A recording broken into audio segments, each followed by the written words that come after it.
This is a bedtime story about how everyone stopped caring about sleep and me telling them to stop acting crazy, go to sleep. Exactly. Look at my hat.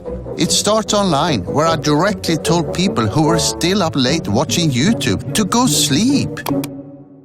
Why are you not asleep? It's almost 10:45 p.m. No matter what time of night it was. It's 1:36 a.m. It's almost 2:15 a.m. I even told them exactly when IKEA opened in the morning. Do you not have a relaxing mattress with high resilience foam? Get one when IKEA opens in 6 hours and 30 minutes, 11 hours and 15 minutes, 7 hours and 45 minutes.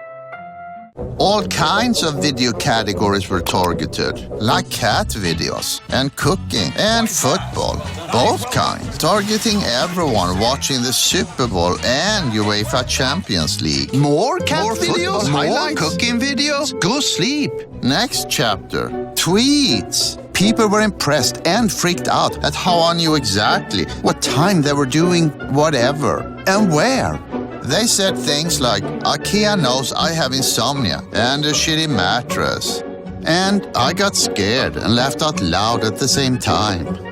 Or when they went outside, help, IKEA just became my new stalker. Now this part is really juicy. We had a 672% lift in product interest. Crazy. 108% increase in brand interest. Wow. 96% viewability. What's viewability? Story time is now over. Go to sleep.